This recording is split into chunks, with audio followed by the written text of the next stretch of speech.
When removing your intake manifold, you'll need to begin by removing your engine covers, the air intake hoses and throttle body, the coil packs, as well as relieving fuel pressure in the rail. Please follow the link provided at the end of this video for additional instructions and videos with all those procedures.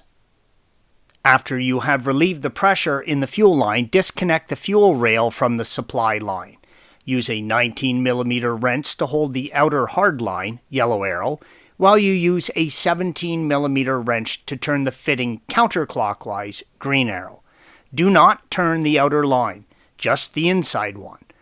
Place a rag directly under the connection as you're likely to have some fuel spill out. Remove the air hose connection from the left valve cover, green arrow, and also open up the plastic clamp holding the air line to the right side valve cover, yellow arrow. Now remove the air hose connection from the right valve cover.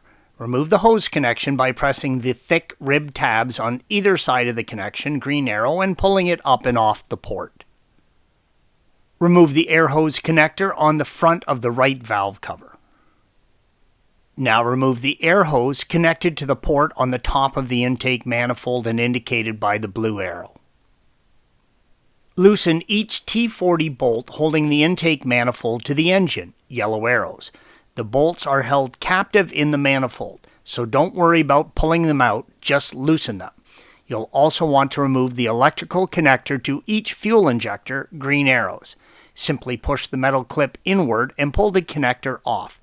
You may find it easier to remove a few after you lift the intake manifold up a bit. The rearmost T40 torque bolt is always a pain to remove. A combination of a U-joint, a 3/8 drive extension, and gently moving the air hoses helps to access this bolt. Lift the manifold up and towards the front of the car, enough to access the vacuum and air hose connections at the rear. Shown here is a close-up of the air hose connection at the rear of the manifold. Squeeze the tabs on either side of the connector, green arrows, and pull the connector off.